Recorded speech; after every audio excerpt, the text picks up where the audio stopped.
Un sujet d'apparence banale qui devient une question nationale, du moins selon la volonté du gouvernement. Il s'agit des jeunes baccalauréats qui ont déchiré leurs uniformes à la fin de l'ex-État comme signe d'adieu aux études secondaires. Les photos ont fait le buzz depuis 2 semaines et depuis, la ministre de l'Éducation nationale, Geneviève Ndirahisha, s'est fendue de multiples communiqués allant de conseils aux parents à l'interruption de l'impression des diplômes, le temps de démasquer tous les fautifs, comme le dit le texte. Le sujet a fait l'objet de débats en Conseil de ministres et le Conseil national de la sécurité s'en est saisi pour demander de lourdes peines à l'endroit des élèves. L'attitude du gouvernement a aussitôt soulevé de vives réactions de la part de nombreux observateurs qui se sont pour la plupart, demander si l'urgence était de s'occuper de gamineries d'adolescents au moment où des assassinats, des actes ignobles d'intolérance politique et autres arrestations arbitraires se commettent au quotidien sans que les coupables, souvent connus, soient inquiétés. C'est donc de ce sujet que nous allons débattre dans cette 94e édition du Club de la Presse avec nos 2 invités. D'abord, Odas Nimbona, vous êtes journaliste à la radio Inzamba Agate Kakawe. Bonjour. Bonjour Franck. Nous sommes également avec Patrice Nadohoka, qui est le président du comité des réfugiés urbains au Rwanda, à l'exception de la ville de Huye. Bonjour. Bonjour Franck. Nous vous avons conviés à ce plateau, surtout parce que vous avez tous les deux été des éducateurs, des enseignants, mais surtout parce que vous êtes également des parents. À toutes, à tous, bonjour, bonsoir, bienvenue. Patrice Nadohoka, des élèves qui déchirent des uniformes qu'ils portent, font des photos et des vidéos qu'ils partagent sur les réseaux sociaux. Si on s'en arrête juste à ce geste, à l'acte, est-ce que c'est normal? Merci de la question, Monsieur Franck. Bon, j'ai pu suivre les réseaux sociaux à propos. À ce niveau, je crois qu'il n'y a pas vraiment de faute lourde que des adolescents posent des gestes après les études secondaires. Quand vous dites qu'il n'y a pas de faute lourde, donc il y a une faute légère. Évidemment, c'est déchirer des habits. Vous comprenez que quand même culturellement, ce n'est pas commode. Bon, je dis il y a des fautes graves, il y a des fautes lourdes, mais il y a des fautes aussi tolérables, surtout commises par une catégorie de gens. C'est comme ça que je l'entends. Oui.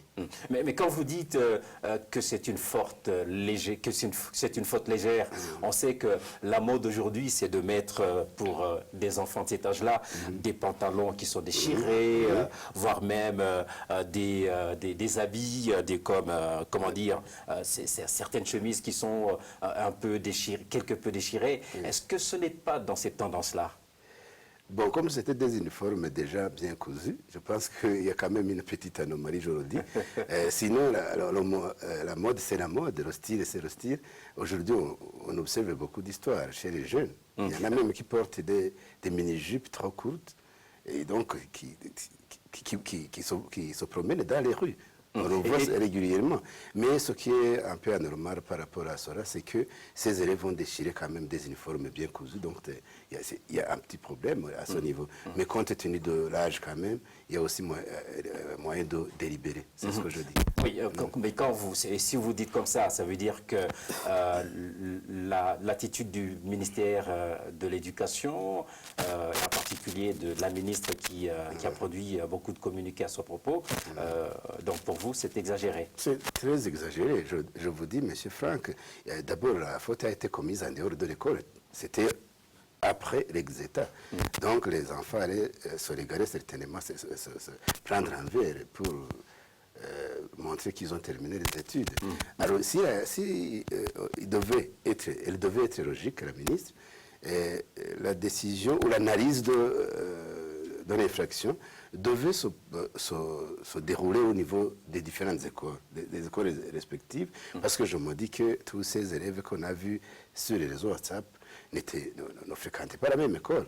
Donc, si la ministre Janvier avait confiance au moins à ses éducateurs, il pourrait responsabiliser chaque école pour que l'école prenne une décision adéquate. Audace Nimbona, vous êtes, je l'ai dit, vous êtes un ancien enseignant, vous êtes également parent. Si parmi ces élèves, il y avait une de vos filles ou un de vos garçons, de vos fils, quelle aurait été votre réaction? Tout d'abord, vous le savez, il y a une catégorie d'âge qui est difficile à gérer. C'est notamment l'adolescence. Nous avons été tous adolescents. Aussi bien pour les parents que pour les adolescents eux-mêmes. Ouais. Donc, à un certain moment, il y a certaines choses qui sont permises à cette catégorie d'âge. C'est notamment le fait de se sentir comment dire, de se sentir libre, de jouir d'une certaine liberté à une certaine... En fait, c'est ce qu'on appelle l'âge de l'affirmation. Voilà. C'est ça. Et de la révolte aussi. Alors, voir les enfants aller festoyer parce qu'ils ont terminé les humanités, c'est tout à fait normal. C'est vraiment une activité que tout le monde a faite. Mais ce qui est anormal, qui m'est nouveau, et quand je vous parle, je vous dis que c'est nouveau chez moi, de voir les élèves... de dire chez vous. Voilà, voilà, oui. De voir les élèves déchirer leurs habits, exposer leur corps, alors là, ça devient pathologique. Alors, pour répondre à votre question, vous me posez la question de savoir si j'avais un enfant ou une enfant parmi ces gens. Eh bien, est-ce que je pouvais faire... Est-ce que vous l'auriez bastonné, vous l'auriez giflé, vous l'auriez... Pas du tout, pas du tout, parce que c'est déjà prouvé que bastonner un enfant, c'est pas vraiment une solution. Je pense que ce que je pouvais faire, c'était de l'approcher, lui dire que même s'il termine les humanités générales, ce n'est pas une raison de plonger dans l'extravagance, de plonger dans l'excès. Et je lui donne ce conseil, lui disant que... Et vous échangez un peu. On échange, parce qu'après tout, c'est ça qu'il faut faire. Vous dites qu'il y a de l'exagération, et pourtant, en fait, il y a un facteur dont personne, visiblement, n'a pas tenu compte, c'est qu'en fait, ces élèves-là, ils ont déchiré leurs uniformes, c'était à la plage. Or, à la plage, on sait que la plupart des gens qui vont se baigner, ils se baignent même en bikini. Et les gens sont encore beaucoup plus nus que le fait de porter des uniformes déchirés. Est-ce que cela ne peut pas constituer une situation encore beaucoup plus atténuante, au-delà de leur âge? Tout cela justement, je pense que ce sont des situations qu'il faut prendre en considération, justement en jugeant le comportement de ces élèves. Il faut se mettre justement dans cette épaule-là pour pouvoir voir la situation dans laquelle se trouvaient ces enfants. C'était festoyer, c'était à la plage. Ils avaient bu. C'est-à-dire quoi? C'est-à-dire que quand vous buvez, sûrement qu'à un certain moment, vous dépassez les limites et vous adoptez un autre comportement qui n'est pas digne, qui n'est pas normal. Donc, tout ça sont des éléments, comme vous le dites, des éléments atténuants, justement, s'il faut juger la situation dans laquelle se trouvaient ces élèves-là. Vous l'avez effleuré quelque peu. Qui est-ce qui devrait normalement s'occuper de cette question? Est-ce que ça devrait être le ministère de l'Éducation? Est-ce que ça devrait être les écoles dont proviennent ces élèves? Ou alors les parents? Patrice? D'abord, Franck, il y a une précision que vous venez de donner. C'était à la plage. Et certainement que, comme vous le dites, il y avait d'autres personnes qui étaient en état plus... plus nu. Alors, là, on doit dire qu'ils étaient sortis et l'endroit était bien connu. Et administrativement, il y avait des gens qui gèrent la zone. Je veux parler de l'administration locale. Il y a aussi la police, puisqu'aujourd'hui, on en a partout. Il y a aussi le patron et le gérant de ce bar. D'abord, au moment où se produisaient les faits, ces gens étaient S'ils avaient constaté que ça constituait un danger pour les gens, pour l'entourage, pour la nation, ils auraient alerté. Et certainement, ils auraient pris des mesures de prévention. Et comme je vous le disais, les enfants, les adolescents qui se comportent de la sorte, ils sont protégés par la loi. On les protège et on les fait rentrer dans la dignité. Alors, dire que ça constitue un tapage au niveau de l'État, ça c'est ce que j'ai pris comme anormal. Et donc pour vous, ceux qui auraient dû s'occuper de cette question, ça aurait pu être la police et l'administration locale. L'administration locale, la Donc, police. Donc ni le ministère de l'Éducation, ni les écoles, ni les parents. Les écoles, puisque c'était en dehors des établissements, ils étaient sortis, ils n'avaient même pas le droit de connaître ces histoires. En fait, parce c'est que quand histoire purement privée. Privés, parce qu'ils étaient en dehors des écoles. Oui, et je vous disais que ces élèves, certainement, qui n'étaient pas de la même école, ils se sont rencontrés en provenance de plusieurs écoles. Donc, c'est comme ça que les éducateurs en étaient vraiment exemples, parce qu'ils n'étaient pas directement concernés par cette situation. Oui. Audace,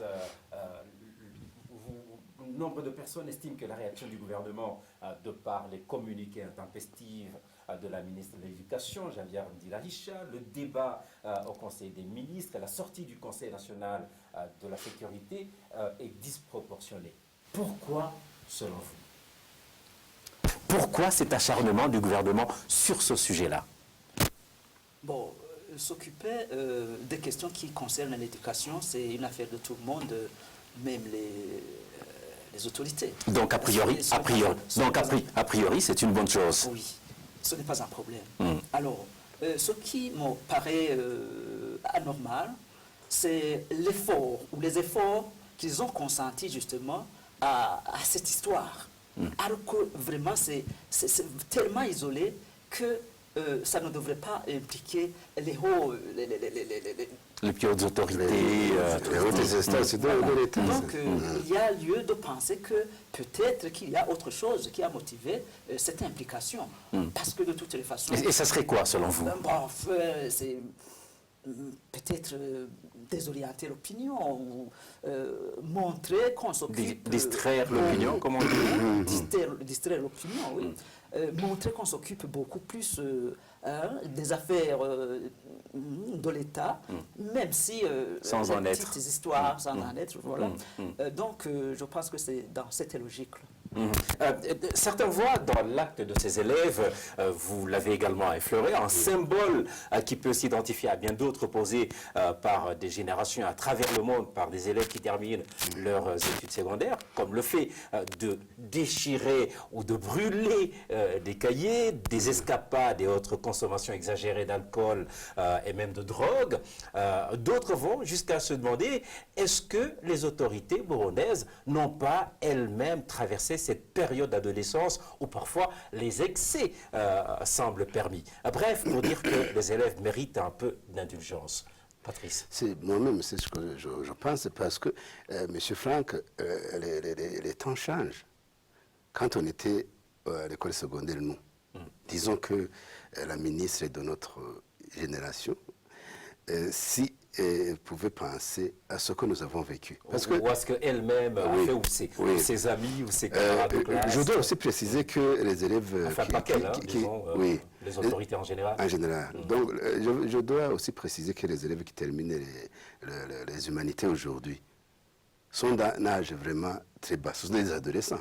Parce que vous allez voir quelqu'un qui commence l'université à 19 ans, 18 ans. Nous, on était quelque part... Oui, on était quelque part à l'école secondaire à l'époque. Donc, on ne peut pas comparer notre temps. Parce que nous, on a terminé l'école secondaire pour la plupart. Dis-moi si je pas... Moi, j'ai terminé l'école secondaire à 21 ans, 22 ans. Vous comprenez que, quand même, je dépassais un peu l'âge de... oui. Alors, si on se met à leur place et qu'on suit l'évolution d'un enfant jusqu'à ce stade, on peut comprendre que certains gestes qui sont posés et le style d'éducation actuel est totalement différent de ce que nous avons vécu.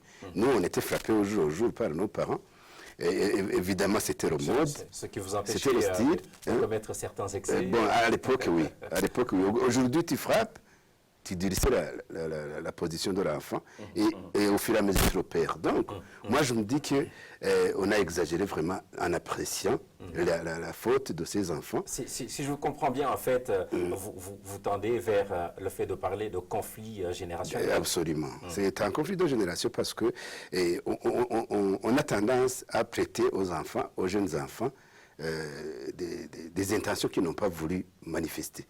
Parce que c'est ça le jugement. Si vous jugez mal une attitude, vous risquez de prendre une mesure inadaptée, donc qui n'est pas adéquate. Merci beaucoup. Je rappelle que vous suivez l'émission Club de la Presse, émission produite en synergie par les radios RPA et Nzamba et la télévision Renaissance. Nous parlons aujourd'hui d'un sujet dont les images ont fait le tour du monde, des élèves de la terminale qui ont déchiré les uniformes qu'ils portaient à la fin de l'exéta et surtout de la réaction du gouvernement. Pour cela, nous sommes avec deux invités, Patrice Nadoroka, président du comité des réfugiés urbains du Rwanda, exception faite de la ville de Houillé, et Audace Nimbona, journaliste à la radio Nzamba Agate Kakawe. Dans cette deuxième partie, nous allons parler de l'importance accordée à l'acte des élèves par rapport au contexte. Il n'y a plus de doute, Audace, les élèves vont le payer visiblement cher et on s'acheminerait vers la décision de leur refuser le diplôme de fin des études secondaires. Audace, devrait-on en arriver là? Je pense que de toutes les façons, les décideurs, c'est-à-dire les autorités ministérielles, ne vont pas en arriver à cela. Vous pensez ou vous espérez? Moi j'espère, je le pense aussi. Parce qu'au vu, en fait, on a arrêté l'impression des diplômes, on a demandé à toutes les directions provinciales d'arrêter l'impression des diplômes, le temps de démasquer ces élèves avec un ton, visiblement, très dur. Je disais que de toutes les façons, les autorités ministérielles ne vont pas en arriver à cela, parce que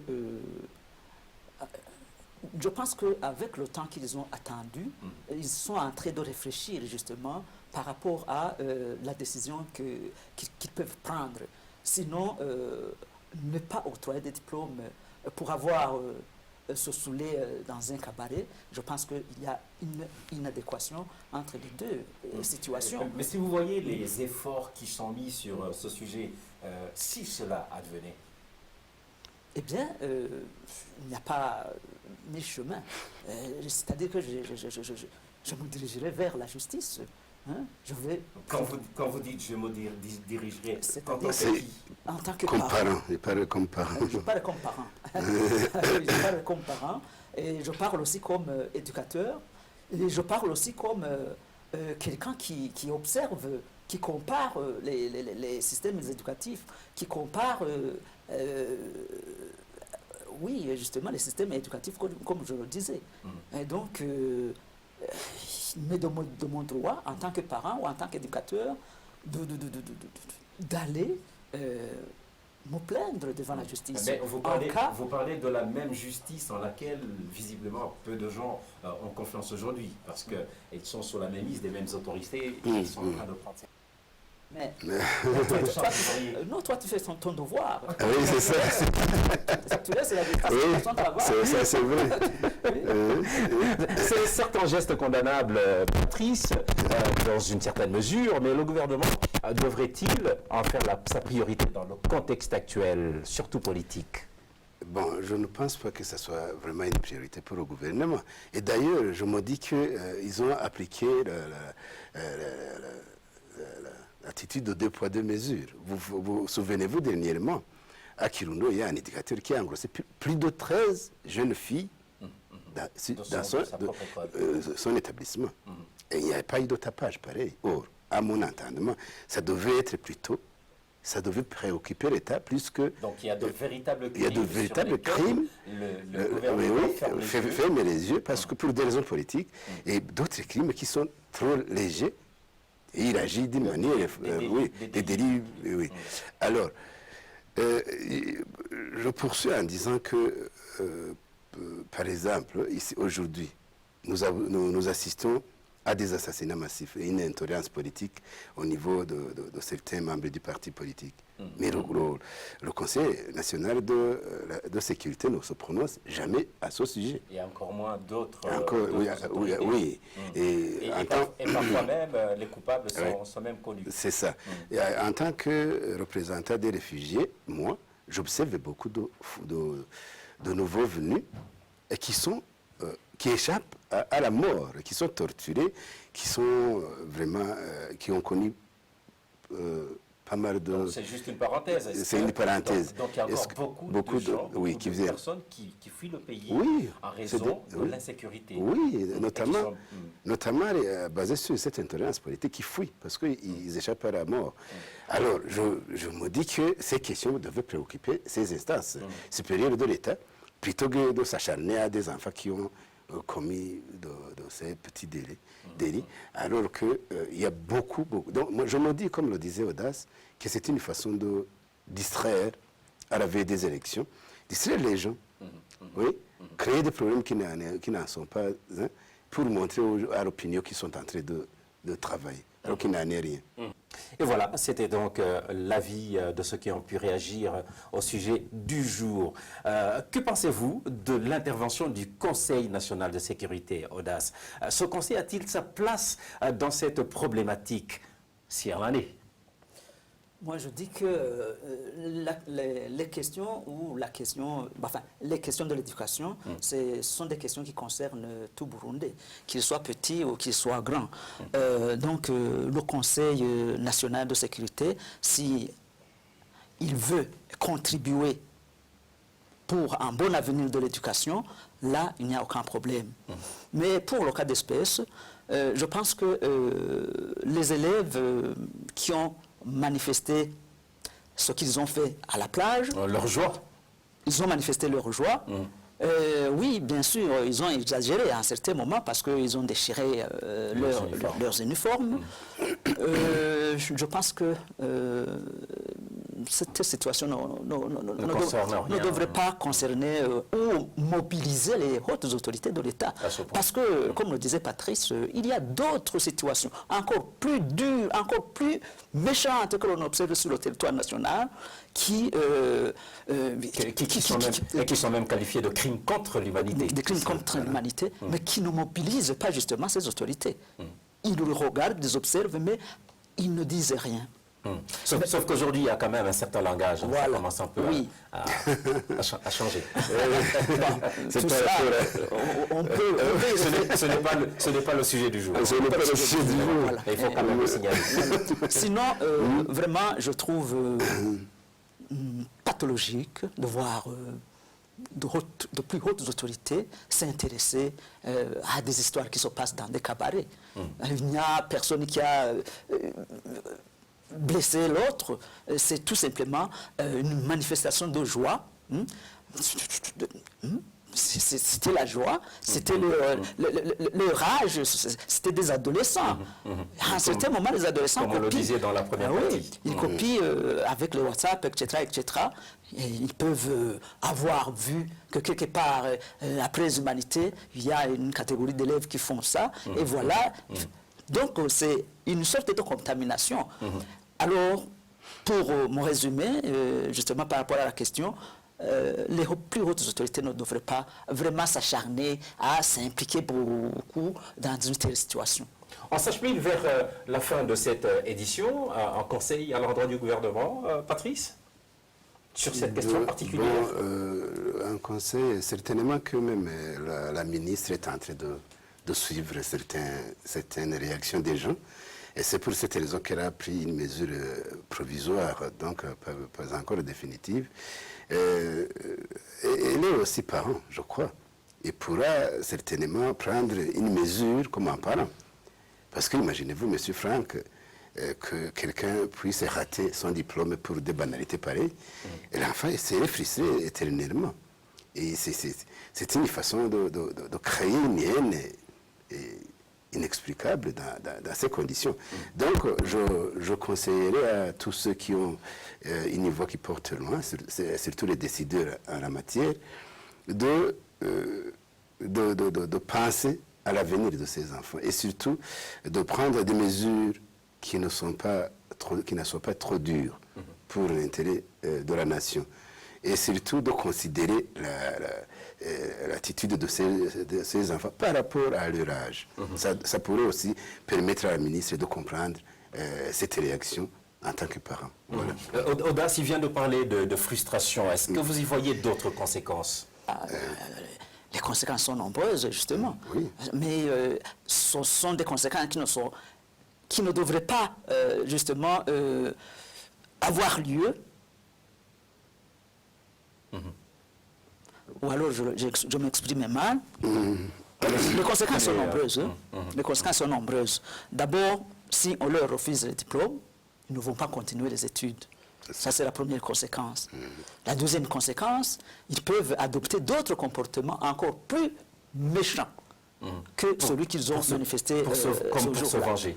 Comme pour se venger. Surtout qu'aujourd'hui, sans vous couper la parole, aujourd'hui, ils n'ont pas droit au redoublement, vous savez. Oui. Vous rentrez, vous tentez la chance l'autre année, alors que vous n'avez pas suivi les cours toute l'année. Ça, c'est grave. Et ils peuvent aussi développer le banditisme. Ce sont des jeunes. Mais alors, même si ces diplômes même si on décide de leur octroyer les diplômes, je pense qu'il y a une autre conséquence encore positive, si je me permets de le dire ainsi. Vous voyez, c'est une situation nouvelle qui se remarque actuellement, parce que c'est pas fréquent, c'est nouveau. Je pense que les autorités éducatives pourront se mettre ensemble et voir, voilà, il faut mettre un texte de loi qui protège justement, plus adapté. Et puisqu'ils viennent de remarquer que même après les humanités, les élèves peuvent afficher un mauvais comportement, on peut mettre dans ce texte et mettre en garde les élèves, voilà, même si vous terminez les humanités, tout ne vous est pas permis. Je pourrais me proposer qu'à la fin de l'exéta, une décision très simple et qui arrange les deux côtés, on pourrait proposer aux élèves de porter des habits simples, civils, comme, quand ils sortent, ils seront protégés par la loi civile. En fait, on a remarqué cela parce qu'ils portaient des uniformes. Imaginez-vous s'ils portaient des habits comme tout le monde qui était à la plage. Rien ne se c'était une décision très simple qui pourrait arranger la situation d'une manière définitive. On termine donc cette 94e édition du Club de la Presse par les conseils qui sont prodigués par nos deux invités, Patrice Nadoroka, président du comité des réfugiés urbains du Rwanda, hormis la ville de Rouillé, également Audace Nimbona, journaliste à la radio Nzamba Gatekakawe. Je remercie également toute l'équipe technique, à toutes. À tous, rendez-vous la semaine prochaine pour un nouveau numéro du Club de la Presse.